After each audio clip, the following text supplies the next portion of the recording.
Welcome to Week 6, Payroll. Because payroll is frequently a company's largest operating expense, efficient payroll preparation and record keeping are extremely important functions in any business operation.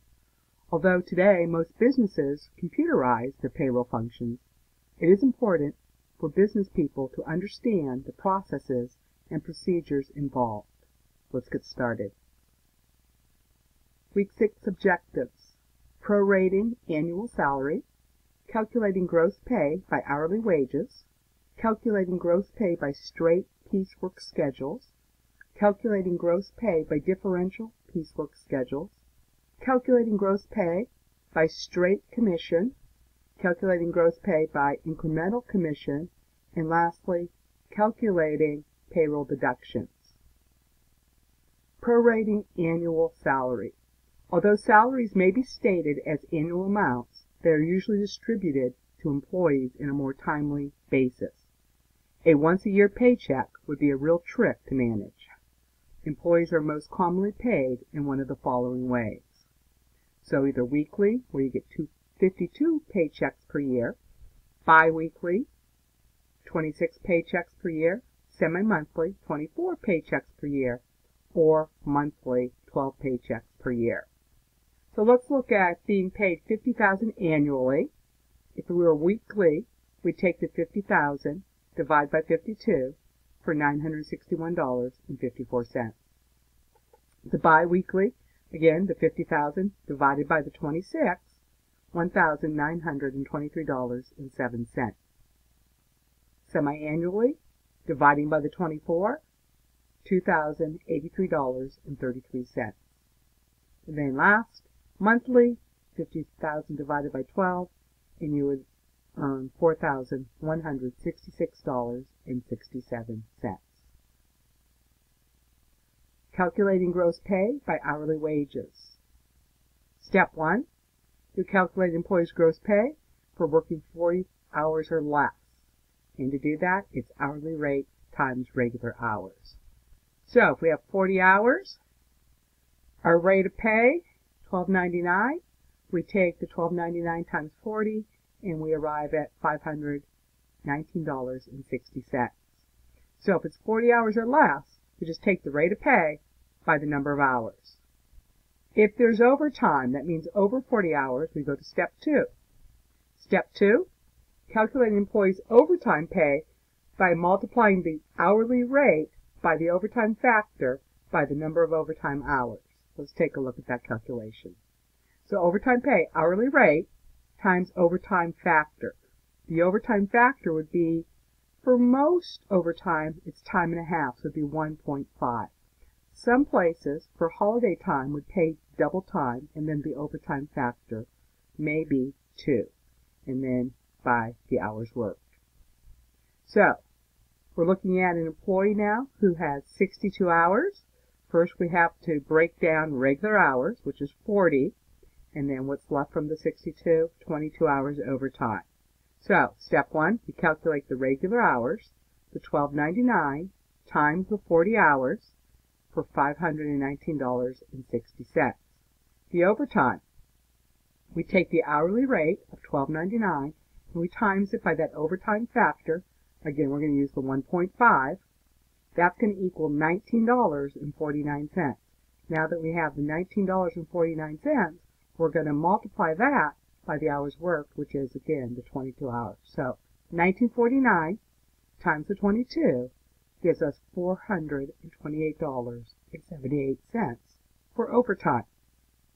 Step 3, calculate the total gross pay. That's the regular pay times the overtime pay. $519.60 plus the $428.78 for overtime, and we have a total of $948.38. Calculating straight piecework pay. A piecework pay rate schedule is based not on time, but on production output.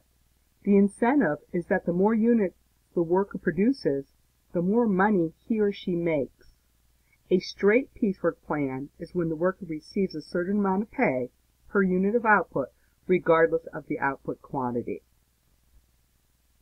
So step 1, total gross pay, output quantity times rate per unit. Total gross pay. If we had 1,655 units and the rate per unit is 35 cents, that employee would earn $579.25. Calculating differential piecework pay. A differential piecework plan gives workers a greater incentive to increase output because the rate per unit increases as the output goes up. For example, a straight piecework plan might pay $3.15 per unit, whereas a differential plan might pay $3.05 for the first 50 units, then $3.45 for the next 50 units, and then all units after that may be paid $3.90. And so just a little bit more incentive to move faster. Okay, step 1, multiply the number of output units at each level by the rate per unit at that level. And so we have a 3-level pay rate here. 1 through 100 watches assembled. They're going to be paid $2.45.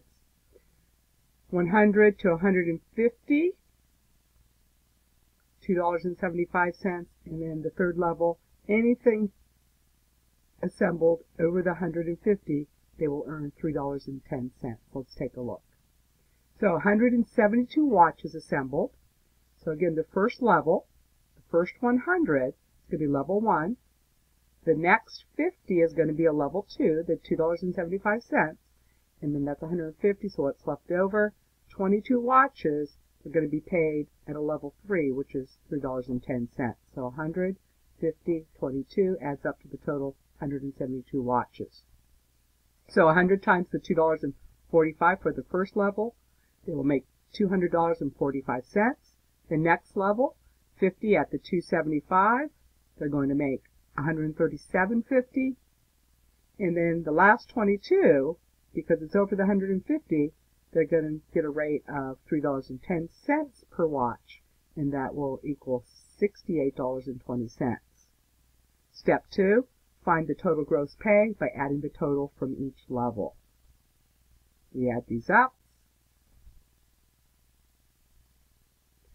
Calculating gross pay by straight commission. Commission is a method of compensation primarily used to pay employees who sell a company's goods or services. So the first type is straight commission that's based on a single specified percentage of sales volume attained. For example, Delta Distributors pays its sales staff a commission of 8% on all sales. Okay, step 1, multiply the total sales by the commission. Straight commission, very simple. So total sales times the commission rate. So if a company pays 6% commission on all sales, and the employee sold $113,500, we would take the total gross pay by taking the $113,500, multiplying it by the 6%, and we're going to get $6,810 for that month's sales. Again, when we're multiplying percent, even though I didn't show it here, we would change the 6% to the decimal equivalent, so 0.06.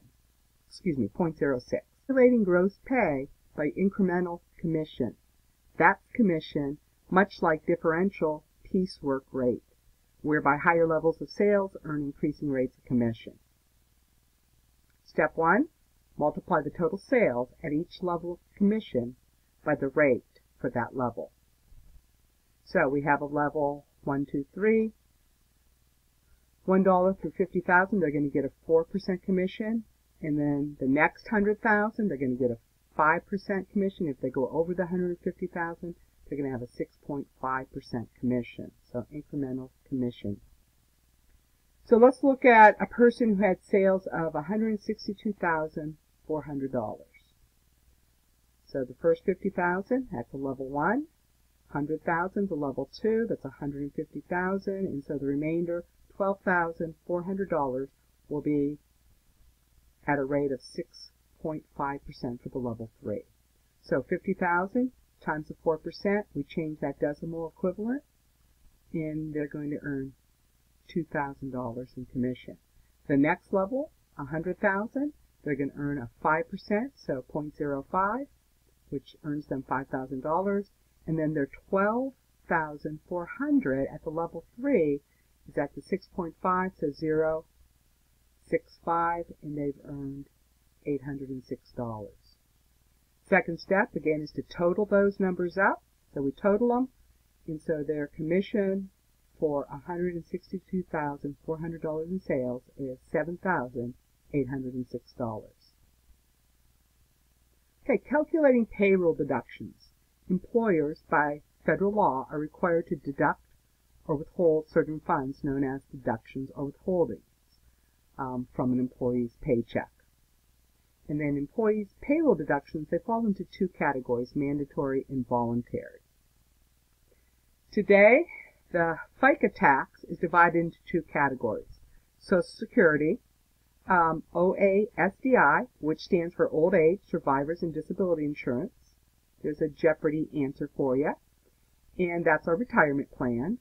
And then we have our Medicare tax deduction, and that's for our health care and hospital insurance.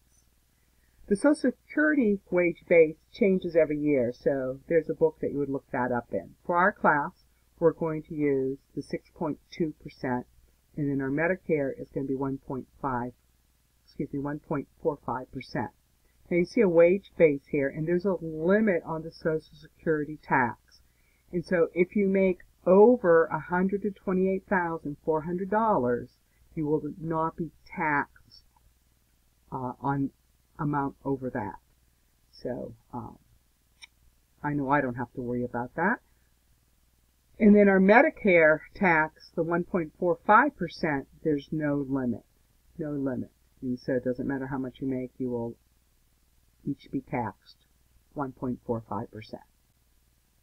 Okay, let's look at gross earnings of $650. So Social Security tax, gross earnings times the 6.2%. Again, we're going to change the 6.2 to a decimal equivalent, and they will be deducted $40.30. Next, we have our Medicare, again, gross earnings times the 1.45%. We're going to change that to the decimal equivalent, so 0.0145, and they would owe or have $9.43 deducted. Okay, tips for a successful week. Again, please log in. Don't procrastinate. This is our last week. Let's get it done. Strong finish, everyone. Complete all your reading assignments. Watch the videos. Submit this week's assignments by Sunday. And please contact me so I can help you cross that finish line. Happy calculating. It's been a great 6 weeks. Please call if you need anything. Enjoy.